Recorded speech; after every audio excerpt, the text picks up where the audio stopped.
Palavra da Verdade, com Hernandes Dias Lopes. Irmãos amados, nós vamos abrir a Palavra de Deus. Nós vamos abrir a Palavra de Deus no livro de Eclesiastes, capítulo 10. Eclesiastes, capítulo 10.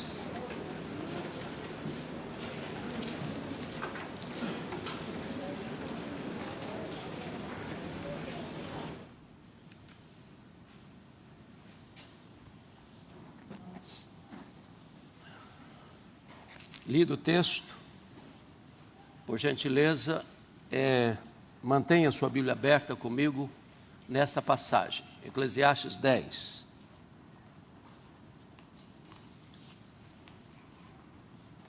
Uma vez que nós temos o texto colocado na tela, vamos ler juntos, por favor, essa passagem? Vamos lá?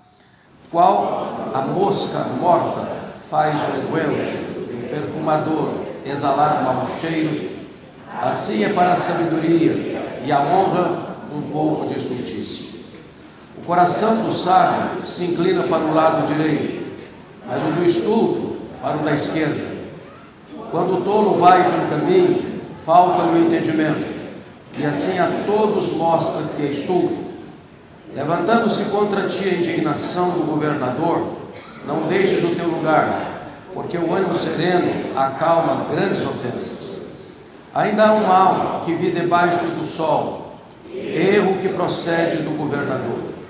O tolo posto em grandes alturas, mas os ricos assentados em lugar baixo. Vi servos a cavalo e príncipes andando a pé, como servos sobre a terra. Quem abre uma cova, nela cairá, e quem rompe um muro, mordê-lo-á uma cobra. Quem arranca pedras será maltratado por elas, e o que racha lenha expõe-se ao perigo. Se o ferro está embotado e não se lhe afia o corte, é preciso redobrar a força, mas a sabedoria resolve com bom êxito. Se a cobra morder antes de estar encantada, não há vantagem no encantador. As palavras do sábio a favor, mas ao tolo os seus lábios devoram. As primeiras palavras da boca do tolo são estultícia, e as últimas, loucura perversa.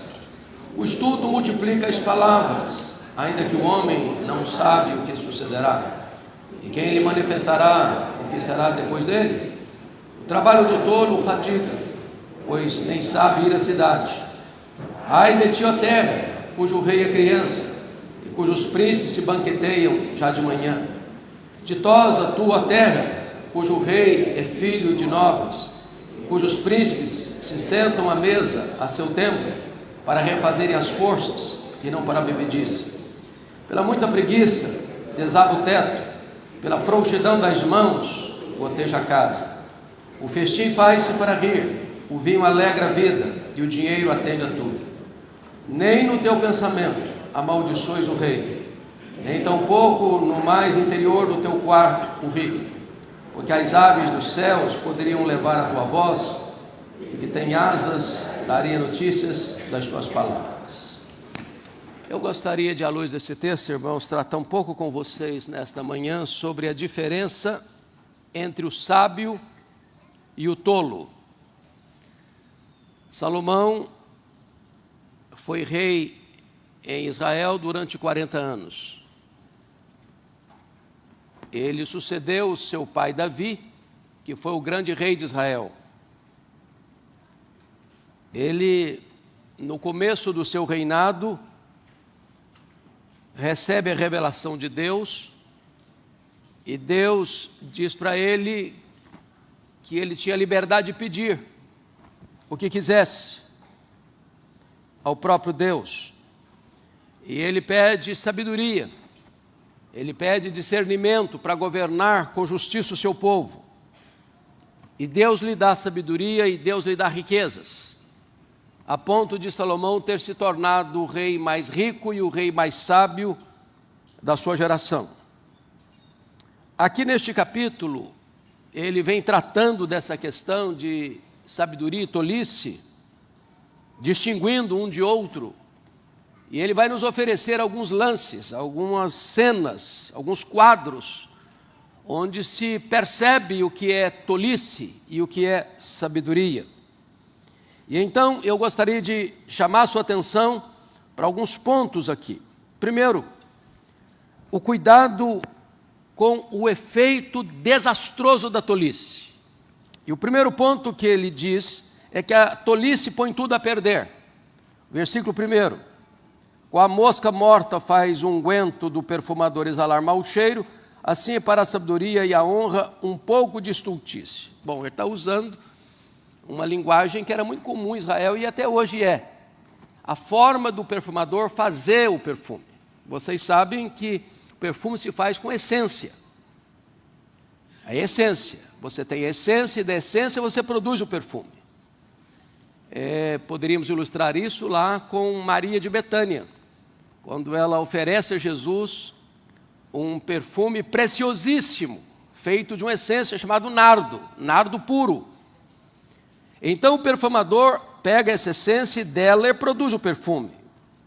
Entretanto, se cai uma mosca morta ali na essência, todo o resultado do produto dele, do perfume, vai ficar comprometido. E vai estragar todo o serviço dele. É apenas uma mosca, mas vai afetar tudo. E o que significa isso para a vida prática? Você pode levar toda a sua vida, às vezes com sabedoria, com sensatez, com equilíbrio, com justiça, mas basta um passo em falso, basta uma palavra insensata, basta um gesto não refletido, basta um deslize e tudo vem a perder. As pessoas não se lembrarão dos anos de virtude, mas se concentrarão naquele ponto de falha. Talvez nós pudéssemos ilustrar isso com a situação de Davi, foi o grande rei, um homem segundo o coração de Deus, e bastou um ato falho na vida dele, para macular todo o restante da sua história. Então cuidado com as moscas mortas no unguento da sua vida, porque isso pode trazer consequências desastrosas para a sua história. Segundo ponto, a estultícia faz más escolhas. O coração do sábio, versículo 2, o coração do sábio se inclina para o lado direito, mas o do estulto para o da esquerda. Calma, porque eu não estou falando de política, por favor. Eu não estou falando do espectro ideológico, político. Na Bíblia, a linguagem direita e esquerda é uma linguagem muito conhecida. O lado direito é o lado do poder, da força. É por isso que o nosso glorioso Redentor assentou-se à direita de Deus Pai. O lado direito é o lado da justiça, da verdade, da luz. É por isso que, quando você encontrar no dia do juízo, a Bíblia diz que o Senhor vai dizer aos que estiverem à sua esquerda: apartai-vos de mim, malditos. Mas vai dizer ao que estiver à sua esquerda: vinde, benditos de meu Pai. Direita e esquerda na Bíblia tem a ver com honra. Por exemplo, quando Jacó foi abençoar os filhos de José, ele tinha 2 filhos, Manassés e Efraim, e na cultura israelita, o mais velho tem honra, tem prestígio, tem liderança, tem comando. E na hora que Jacó foi abençoar os meninos, Jacó trocou as mãos, botou a mão direita na cabeça do caçula. E o José ficou irritado com o pai. Não, papai, o senhor está errado, o senhor não está enxergando direito, o senhor está cruzando as mãos. O senhor tem que botar a mão direita na cabeça do mais velho, do primogênito, do Manassés. O Jacó disse: não, meu filho, eu estou sabendo o que eu estou fazendo. Então, o ponto que ele está querendo tratar conosco é que o coração do sábio se inclina para aquilo que é certo e não para aquilo que é errado. Porque a Bíblia diz que de tudo que você deve guardar, você deve guardar o seu coração, porque é dele que procede as fontes da vida. Aliás, está escrito: guardo no coração a tua palavra, para não pecar contra ti. Você guarda a melhor coisa, a palavra. Você guarda no melhor lugar, o coração. você guarda com o melhor propósito para não pecar contra Deus. Terceiro ponto que esse texto destaca, notem comigo por gentileza, é que a estultícia é espalhafatosa, a tolice é espalhafatosa. Versículo 3. Quando o tolo se vai pelo caminho, falta-lhe o entendimento, e assim a todos mostra que é estulto. Olha que coisa interessante, o tolo é tagarela, ele mostra a todo mundo a tolice dele. O tolo não consegue ficar calado, ele não consegue guardar só para si a sua tolice, ele precisa tornar a sua tolice conhecida de todos. É muito curioso isso, porque o tolo tem na sua loquacidade a potencialização da sua tolice. Ele está falando, ele fala sempre, ele fala pelos cotovelos. E ao falar, todo mundo fica sabendo de fato que ele é tolo, porque não consegue ficar em silêncio. E a Bíblia diz que até o tolo, quando se cala, é tido por sábio. Então cuidado com as suas palavras, porque elas revelam o estado do seu coração. Mas vamos ao segundo ponto desta mensagem, que é o cuidado com um governo insensato, versos 4 a 7. Então, o que Salomão vai tratar aqui é que há tolos nos parlamentos, há tolo nos palácios, há tolos nas cortes, há tolos no comércio, há tolos na indústria, há tolos na família e há tolos até na igreja. Agora, você só tem um governo tolo porque os tolos botam o tolo no trono. Esse é o ponto que Salomão vai tratar aqui. Então vamos ver algumas coisas. Primeiro, cuidado com o governo insensato. Versículo 4, reaja transcendentalmente à perseguição. Leia comigo 4, por favor, toda a igreja. Levantando-se contra ti a indignação do governador, não deixe o teu lugar, porque o ano sereno acalma grandes ofensas. O que ele está dizendo? Que um governante tolo é um governante perseguidor. Ele não vai aceitar o contraditório, ele não vai aceitar a oposição, ele não vai aceitar que ninguém destoie das suas ideias, e ele vai perseguir. E qual a postura que você deva ter? Reagir? Se levantar? Medir forças? Não tem jeito. A corda vai roer sempre do lado mais fraco. Fugir significa que você é culpado. Então o que é que Salomão está recomendando? Acalme-se, aquiete-se, porque a sua postura vai ser a única atitude sábia diante de uma perseguição injusta. Aliás, a Bíblia diz que a palavra dura suscita ira, mas a resposta branda desvia o furor. É nessa conjuntura que a Bíblia diz: é melhor o longânimo do que o herói de guerra, e o que domina o seu espírito do que aquele que toma uma cidade. Então, se você está enfrentando uma situação de injustiça, você precisa acautelar-se, acalmar o coração, manter-se equilibrado, não meça forças, nem fuja. Nem fuja. Segundo, o mal de um governo tolo, versículos 5 e 6. Leia comigo, por favor, esses dois versos. Vamos juntos? Ainda há um mal que vive debaixo do sol, erro que procede do governador, o tolo posto em grandes alturas, mas os ricos assentados em lugar baixo. O que está acontecendo aqui? Salomão está vendo, percebe que ele é testemunho ocular. Eu vi, não é uma coisa que ele está lucubrando, não é uma coisa hipotética, é um fato concreto, é um fato real. Ele está observando, ele é um observador, e ele está vendo essa cena. O tolo governando e os sábios sendo governados. O que ele está querendo informar para nós? É que pessoas erradas, quando conquistam o poder, tudo é transtornado e vira de cabeça para baixo. Poderíamos exemplificar com o próprio filho de Salomão. Quando Salomão termina o seu governo de 40 anos, quem vai reinar no seu lugar? Roboão. E quem foi Roboão? Foi um homem insensato. Só notinha de rodapé, notinha de rodapé. Vocês se lembram que o governo de Salomão foi um governo de muita riqueza, de muita prosperidade. Davi já havia conquistado os inimigos à volta. As nações que exploravam Israel agora pagam tributos a Israel.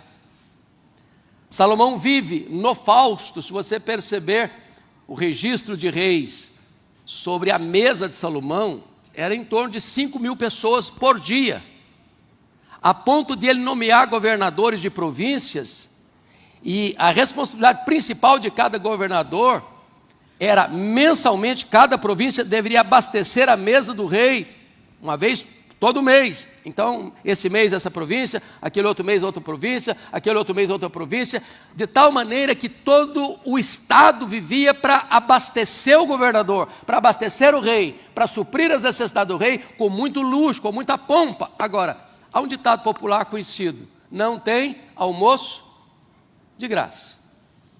Se alguém está no luxo, alguém está pagando a conta. Se alguém está vivendo nababescamente, alguém está pagando a conta. Aliás, Deus havia dito isso. E Samuel alertou o povo: olha, se vocês quiserem um rei, preste atenção, vocês vão trabalhar para ele. Vocês vão ralar para que ele viva no luxo. O grande aspecto, meus amados irmãos, é que quando Salomão morreu com toda aquela pompa, com todo aquele luxo, o povo foi e arrombou e disse: olha, nós não aguentamos mais pagar a conta, está pesado para nós. Seu pai viveu no luxo, mas quem pagou a conta fomos nós. Os impostos são abusivos, os impostos são demais, nós não aguentamos mais, alivia a carga. E ele insensatamente, em vez de atender o povo, pesou mais a mão, e o reino de Israel foi dividido. E 10 tribos saíram da liderança dele, formando um outro reino, o reino do norte. Então, o que ele está dizendo é que quando um rei tolo governa, o povo geme e sofre as consequências. Mas versículo 7, por favor, olhe comigo que um governo tolo promove inversão de valores. Leia o 7 comigo. Vi servos a cavalo e príncipes andando a pé, como servos sobre a terra. Bom, talvez para a nossa cultura isso não significa nada. Mas o que era andar a cavalo na época de Salomão?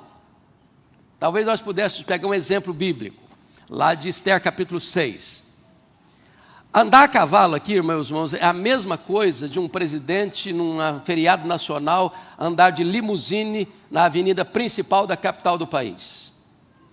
Lembram lá que o rei Assuero, ou Xerxes I, pergunta para Amã: o que se faz com um homem a quem o rei deseja honrar? Lembra dessa pergunta? E o Amã, achando que o rei estava falando dele, botou a régua lá em cima.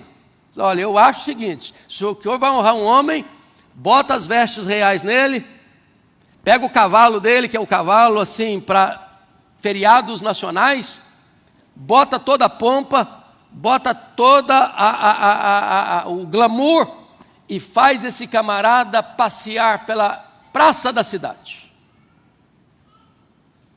Só que o rei estava falando não dele, mas do inimigo dele, que ele tinha construído uma forca para matá-lo, que era o Mardoqueu, ou Mordecai. Então, andar a cavalo é estar em evidência, é posição de honra. E o que ele está querendo dizer aqui no versículo de número 7 é o seguinte: vi servos a cavalo e príncipes andando a pé. Quando um rei tolo governa, há uma inversão de valores, há um transtorno na sociedade. Sempre que uma sociedade celebra, por exemplo, a injustiça, a imoralidade, a violência, a perseguição, nós podemos entender que um rei tolo está governando. Esta é a visão aqui de Salomão. Mas agora ele olha essa questão da sabedoria e da tolice num outro ângulo. Em terceiro lugar, cuidado com o trabalho ou o trabalhador insensato. Versículos 8 a 11. Em primeiro lugar, leia comigo os versos 8 e 9. seja cauteloso com os riscos do seu trabalho. 8 e 9, toda a igreja. Quem abre uma cova, nela cairá. Quem rompe um muro, mordê-lo-á uma cobra. Quem arranca pedras, será maltratado por elas. E o que racha lenha, expõe-se ao perigo. Ele está falando aqui de vários trabalhos que existiam naquele tempo e que precisavam da cautela do trabalhador, de precaução, de prevenção, para que esse trabalhador não sofra as consequências do seu trabalho perigoso. Por exemplo, ele está dizendo aí, quem abre uma cova, nela cairá. Você vai abrir um buraco. Cuidado para você não cair nele. Toma cuidado. Porque senão você vai ser vítima do seu próprio trabalho, se você não tiver a precaução necessária. Aí ele diz o seguinte, se você vai romper um muro, cuidado para você não ser mordido por uma cobra, porque as cobras se escondiam nas brechas dos muros. Então você vai lá mexer com um muro que está quebrado, com fendas, com buracos. Cuidado, porque aí pode morar um perigo que vai ameaçar a sua vida. Você está lavrando pedra e arrancar pedra nas pedreiras, foi o que Salomão mais mandou fazer para construir não só o templo, mas construir o palácio, ou os palácios, né? Ele levou 7 anos para construir o templo e levou 13 anos para construir os palácios. Ele ficou 20 anos, metade do seu governo, construindo e mandando milhares de pessoas para as pedreiras. E você sabe o risco que é mexer com pedra? Ele diz, cuidado, porque se você não tiver cuidado, uma pedra solta lá e vem em cima de você e te mata. O que ele está dizendo? Você precisa ter sabedoria, prevenção e cuidado com o seu trabalho para que você não sofra as consequências daquilo que você está fazendo de forma insensata. Versículo 10. Dá uma olhadinha aí, tempo gasto em amolar o machado, não é tempo perdido. Leia o 10 comigo. Se o ferro está embotado, não se lhe afia o corte. É preciso redobrar força, mas a sabedoria resolve com bom êxito. Bom, eu fui criado na roça, e alguns aqui talvez também. E essa é uma linguagem bem familiar da região rural. Eu estou falando do machado antes da serra elétrica, que fala motosserra. Hoje ninguém usa machado mais, é motosserra. Mas eu sou do tempo ainda que precedeu a motosserra. Você já tentou derrubar uma árvore com machado cego? Você vai ter muito esforço e resultado nenhum. Ou muito pouco resultado. O que ele está querendo mostrar para nós, sobretudo para a nossa juventude aqui? O tempo gasto em amolar o machado não é tempo perdido. Se você investir em preparo, agora, você vai gastar mais tempo agora, mas vai ter resultados muito melhores amanhã. Se você estudar agora, você vai ter resultados melhores amanhã. Se você se preparar com excelência agora, você vai ter resultados muito melhores amanhã. Mas se você cruzar os braços e tentar cortar uma árvore com machado cego, você vai ter muito esforço e vai ter resultado zero, ou quase nenhum. Então invista no seu preparo, invista nos seus estudos, invista no seu aperfeiçoamento. Os entendidos dizem, e eu não sei se procede isso, mas dizem que os japoneses planejam 11 meses para executar num mês. Tentando tirar uma casquinha no brasileiro, diz que o brasileiro planeja um mês para executar em 11 meses. Se nós fracassamos em planejar, nós fracassamos em executar, porque o tempo gasto em amolar o machado não é tempo perdido. Sabedoria que Salomão está nos mostrando. Segundo aspecto, você precisa agir com celeridade. Olha o versículo 11, por favor. Leia comigo. Se a cobra morder antes de estar encantada, não há vantagem no encantador. Bom, aqui no Brasil não se tem essa prática de encantamento de cobras, né? Mas é muito comum no Oriente isso. Tem gente que ganha dinheiro com isso. Diz os entendidos que as cobras não têm ouvidos externos, captam as ondas sonoras pela estrutura óssea da sua cabeça. Então, às vezes as pessoas pensam que a cobra está encantada é pela música, mas não é pela música.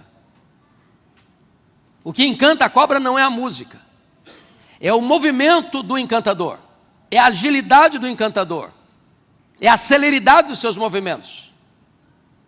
O que ele está dizendo é o seguinte: se o encantador é lerdo, se o encantador não é rápido, se o encantador não coordena bem os seus movimentos, a cobra o pica.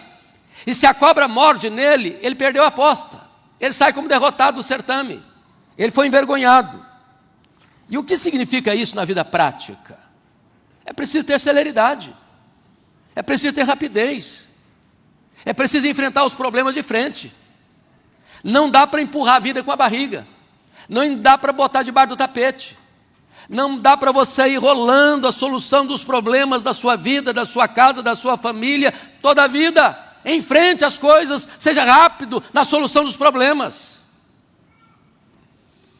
Bom, Salomão vai partir para um quarto ponto da sua mensagem, e agora ele vai trazer o seguinte orientação: cuidado com a língua insensata. Versículos 12 a 15, confira comigo. O perigo das palavras destruidoras, versículo 12. Leia comigo 12. Nas palavras do sábio, a favor, mas ao tolo, seus lábios devoram. Ou seja, favor é graça, devora é destruição. Você tem duas realidades aqui na língua do homem: ou você tem graça, ou você tem destruição. Tem gente que abre a boca e é um desastre. Tem gente que abre a boca e é uma bênção. Tem gente que abre a boca e cria confusão, e intriga. Tem gente que abre a boca e pacifica, e joga água na fervura. Tem gente que as palavras conduzem às melhores decisões. Tem gente que as palavras conduzem às piores decisões. A Bíblia chega a dizer que a morte e a vida estão no poder da língua. Quem bem a utiliza, come do seu fruto. Tiago vai nos informar no capítulo 3 que a língua é a fera mais perigosa, a única fera que o homem não domina. O homem domina as aves dos céus, o homem domina os animais da terra, o homem domina os peixes do mar, mas o homem não domina a fera mais perigosa. É a fera que se esconde atrás da toca dos dentes, a língua. Ela é como um fogo que destrói, ela é como um veneno que mata. Então, o tolo fala e traz destruição, o sábio fala e abençoa, e edifica e constrói. Segundo lugar, o perigo das palavras pervertidas, versículo 13. Leia comigo, por favor. As primeiras palavras da boca do tolo são estultícia, e as últimas, loucura perversa. Em outras palavras, o tolo não acerta nunca. Ele não dá uma dentro, toda a bola fora. Ele começa a falar, é problema. Ele continua falando, mais problema. Ele termina falando, problema potencializado. Esse é o tolo. Ele erra. Ele tropeça na sua própria palavra. A sua língua é um pote de veneno. Ele chega, o ambiente se transtorna. Ele fala, o ambiente se convulsiona. A sua fala induz ao erro. A sua fala gera morte, diz Salomão. Terceiro, o perigo das palavras descontroladas. 14, leia comigo, por gentileza. Vamos juntos? O estulto explica as palavras, ainda que o homem não sabe o que sucederá. E quem lhe manifestará o que será depois dele? O que ele está dizendo? É que o tolo não consegue ficar em silêncio. Ele quer falar. Ele precisa falar. Ele fala quando ele não é convidado a falar. Alguém, e já disse, esse alguém é um filósofo conhecido de vocês, filósofo grego, Platão, quando ele diz o seguinte: homens sábios falam porque têm algo a dizer. Os tolos falam porque precisam dizer algo. Se você tem algo a dizer, fale. Mas não fale porque você tem que falar algo. Porque se você falar sem conhecimento de causa, se você falar sem bondade, se você falar sem ciência, se você falar sem orientação do alto, a sua fala vai trazer problemas. As falas do tolo são um fluxo constante de insensatez. Mas mais ainda, em quarto lugar, o perigo das palavras presunçosas. Versículo 15, leia comigo. O trabalho do tolo fadiga, pois nem sabe ir à cidade. Agora você percebe que ele mudou das palavras para as ações. O tolo acha cansativo qualquer trabalho. O trabalho do tolo fatiga. Ele está cansado. Você já viu gente que está cansada sempre? Ela nem está fazendo nada, mas está cansada de não fazer nada. Ela não consegue produzir nada. E o que é curioso é que suas palavras, elas demonstram uma preguiça e uma incompetência total. Ele está falando demais, mas ele não sabe nem ir à cidade. Ele fala em construir um arranha-céu, mas não construiu nenhum galinheiro ainda. Ele fala do mundo, quando ele nem tem os pés no chão. Ele é um idealista completamente iludido consigo mesmo. E ao falar, e quanto mais fala, ele demonstra a sua tolice. Eu gostei muito de uma frase do Abraham Lincoln, quando ele disse o seguinte: é melhor você se calar e deixar que as pessoas pensem que você é um idiota, do que você falar e acabar com a dúvida.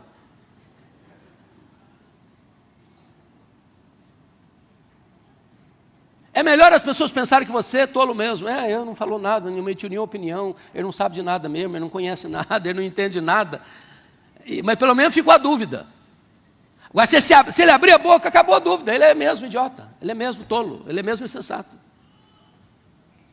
Então Salomão está cuidando aqui, dentro da sabedoria da vida, o seguinte: é melhor você ficar em silêncio. A minha mãe, do topo da sua postura de analfabeta, era sábia. E as maiores e melhores lições que eu aprendi na vida, eu aprendi com ela. E ela me dizia sempre: meu filho, boca fechada não entra mosquito. Calma. Não fale de tudo. Mantenha-se em silêncio. Mas agora, para terminar, é a quinta lição do texto. Salomão volta à questão dos líderes insensatos, versículos 16 a 20. E aqui ele vai fazer uma pergunta, e eu queria que toda a igreja lesse comigo agora os últimos 4 versículos do texto, 16 a 20, toda a igreja comigo, vamos juntos? Ai de ti, ó terra, cujo rei é criança, e cujos príncipes se banqueteiam já de manhã. Ditosa a tua terra, cujo rei é filho de nobres, cujos príncipes se sentam à mesa a seu tempo, para refazer as forças, e não para bebedice. Pela muita preguiça desaba o teto, pela frouxidão das mãos goteja a casa. Festim vai-se para rir, vinho alegra a vida, dinheiro atende a tudo. Nem no teu pensamento amaldiçoes o rei, nem tampouco no mais interior do teu quarto o rio, porque as aves dos céus poderiam levar a tua voz, que tem asas, daria notícias das suas palavras. Então me permita aqui uma pergunta: quem é o seu rei? Porque está contrastando 2 reis aqui, 2 líderes aqui, 2 governantes aqui. O rei insensato e o rei sábio.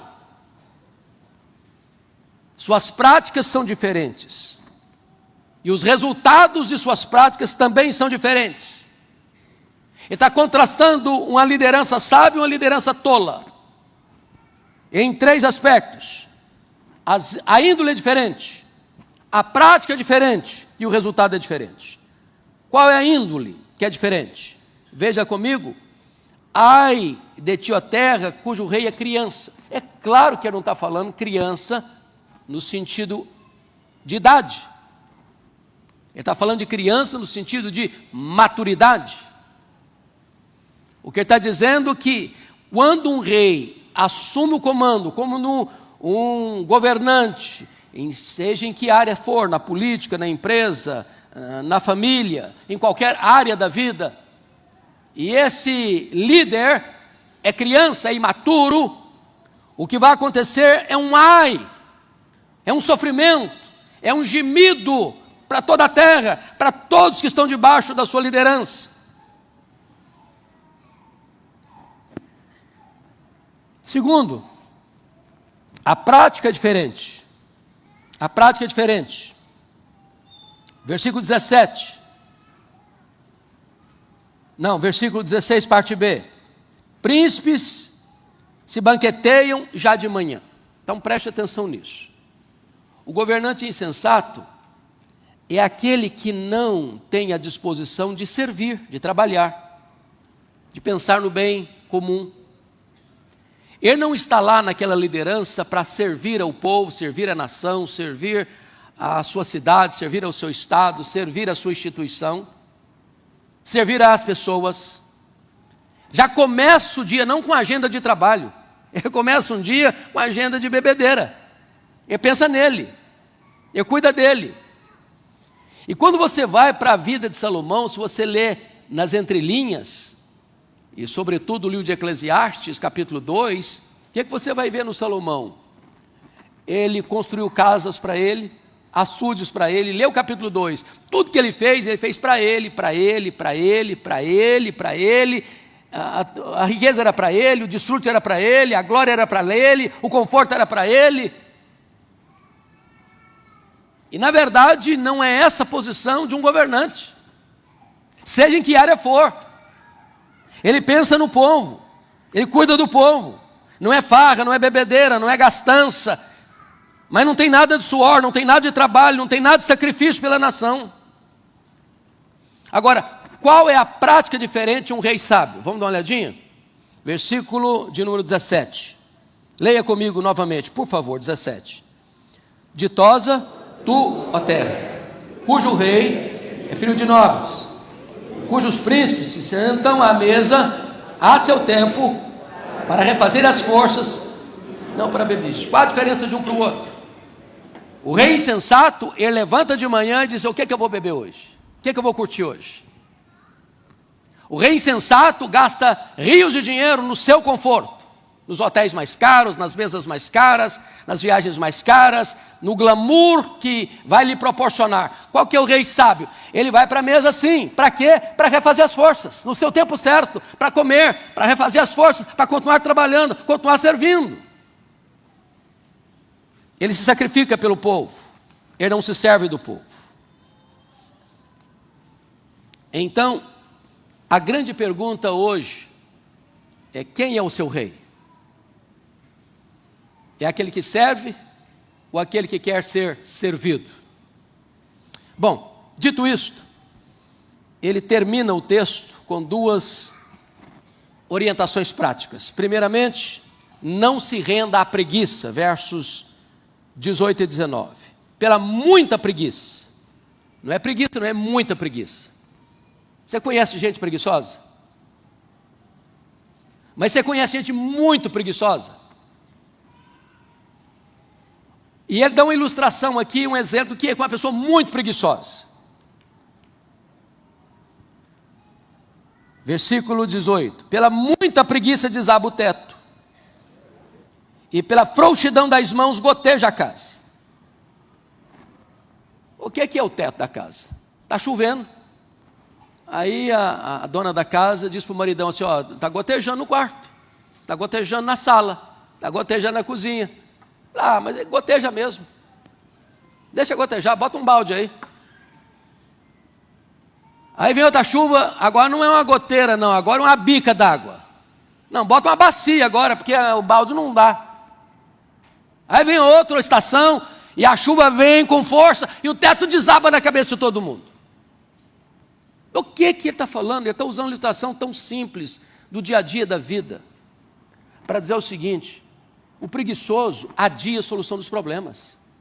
Ele tem preguiça de enfrentar o problema. Ele tem preguiça de resolver o problema. Ele tem preguiça de tomar uma atitude prática na vida para solucionar o problema.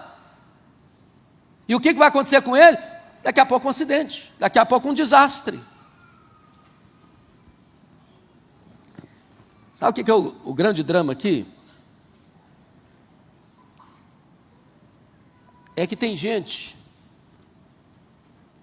que só vai agir depois que aconteceu uma tragédia. Tem gente que não vai tomar medidas práticas, preventivas, ou de solução rápida, porque o problema só está começando.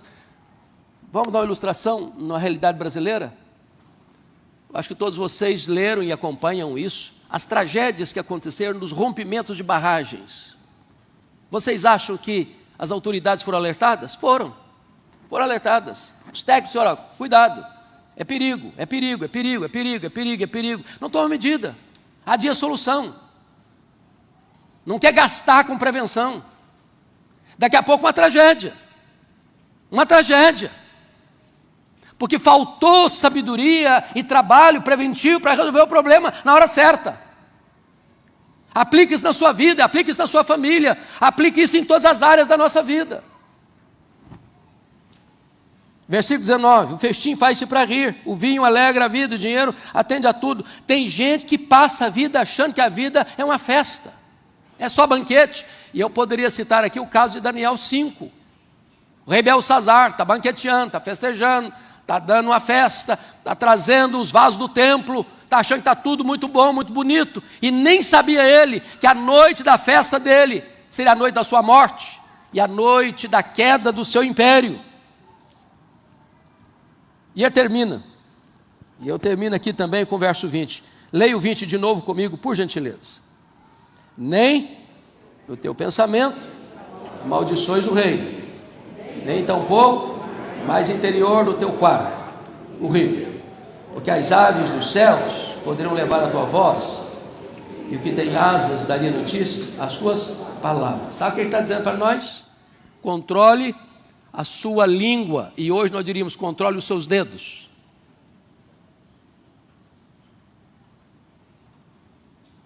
E eu fico imaginando que Salomão falou isso, meus irmãos, 3 mil anos antes de nós. Cuidado com as suas palavras, porque as paredes têm ouvidos. E às vezes você está amaldiçoando a autoridade constituída, que tem poder na mão para penalizar você, para botar você numa situação muito difícil. E você está achando que está falando entre amigos. Está falando entre pessoas que vão guardar em segredo o que você falou. E ele diz que até passarinho escuta. E hoje, sabe o que é o passarinho?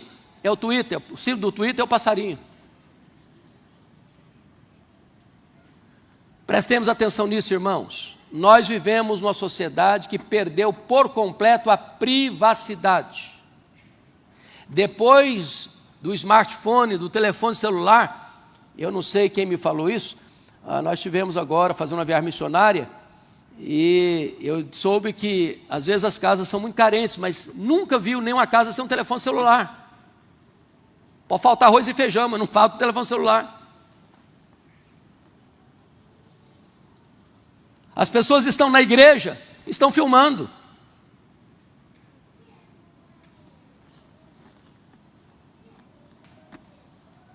Você está numa reunião de negócios, está sendo filmado, está sendo gravado, e você nem sabe. E Salomão está dizendo, cuidado, cautela, não seja apressado. É por isso que a Bíblia diz, até o tolo, quando se cala, é tido por sábio.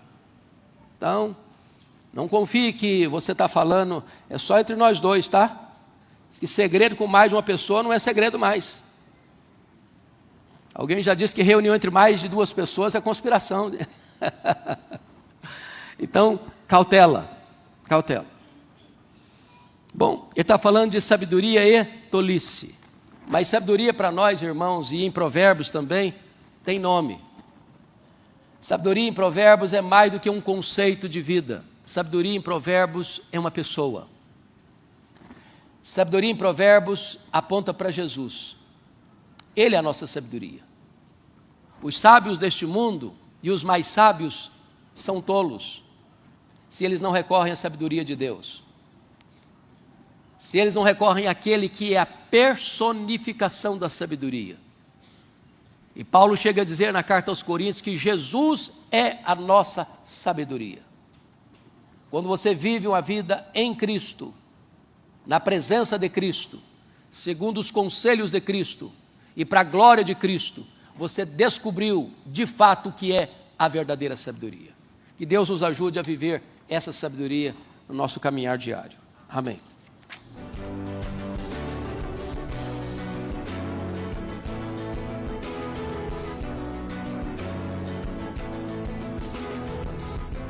Palavra da Verdade, com Hernandes Dias Lopes.